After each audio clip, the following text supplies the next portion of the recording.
Hello foodies, ఎలా ఉన్నారు అందరూ? I'm Kavitha, I'm also foodie. ఇవాళ హెల్దీ దోశలు ప్రిపేర్ చేయడం ఎలా అనేది చూపిస్తున్నానండి. ముందుగా ఒక గిన్నెలో క్లీన్ చేసిన 1 కప్పు ఉలవలు వేసుకున్నానండి. అలాగే క్లీన్ చేసిన 1 కప్పు జొన్నలు కూడా వేసుకున్నాను. అలాగే బ్రౌన్ రైసు 3 కప్స్ వేసానండి. అదేనండి పొట్టు బియ్యం అంటాం కదా, వాటిని కూడా వేసాను. అందులోకే 1 కప్పు పొట్టు మినపప్పు వేసాను. కొంచెం బఠానీలు, అలాగే కొంచెం మెంతులు వేసి ఇలా ఆఫ్టర్నూన్ నానబెట్టుకున్నానండి. ఇవి నైట్కి బాగా నానిపోయాయి. బాగా వాష్ చేసి నానబెట్టుకోవాలండి. ఇవి నైట్కి పూర్తిగా నానిపోయాయి. ఇప్పుడు మిక్సీ జార్లో వేసి 1 పిడికెడు అన్నం వేసి తగినంత వాటర్ వేసుకొని ఇలా మెత్తగా మిక్సీ పట్టుకోవాలి. చూస్తున్నారు కదా, ఇలా మిక్సీ పట్టిన దాన్ని ఇంకొక పొడి గిన్నెలో వేసి అలాగే ఇంకొకసారి కూడా ఇలానే బియ్యాన్ని వేసి అందులోకి కాస్త అన్నం వేసి ఇంకొకసారి మిక్సీ పట్టుకోవాలి. ఇలాగే పిండి మొత్తం మిక్సీ పట్టుకున్న తర్వాత చూస్తున్నారు కదా, ఇలా తగినంత వాటర్ వేసుకున్న తర్వాత మిక్సీ పట్టుకోవాలి. పిండి మొత్తం ఇలా మిక్సీ పట్టుకున్న తర్వాత లాస్ట్ గిన్నెలో ఇలా కాస్త వాటర్ వేసి ఇంకొకసారి గ్రైండ్ చేస్తే పిండి మొత్తం ఇలా మిక్సీకి అంటుకోకుండా నీట్గా వచ్చేస్తుందండి. ఆ వాటర్ని కూడా ఈ పిండిలో వేసి ఓవర్ నైట్ మొత్తం ఒక క్లాత్ను ఉంచి ఇలా కట్టి పెట్టుకోవాలి.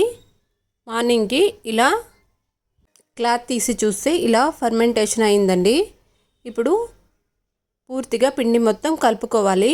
ఒకసారి బాగా కలుపుకున్న తర్వాత వేరొక గిన్నెలోకి కొంచెం పిండిని ట్రాన్స్ఫర్ చేసుకొని సరిపడా సాల్ట్, అలాగే కాసింత సోడా సాల్ట్ వేసి సరిపడకపోతే కొంచెం వాటర్ వేసుకొని ఇలా బాగా కలుపుకోవాలండి. కలిపి ఒక 5 మినిట్స్ అలానే వదిలేయాలి.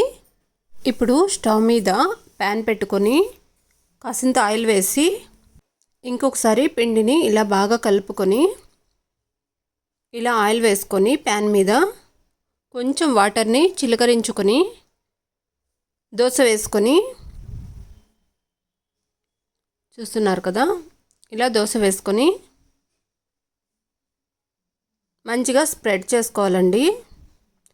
స్ప్రెడ్ చేసుకున్న తర్వాత పైనుంచి కొంచెం ఆయిల్ వేసి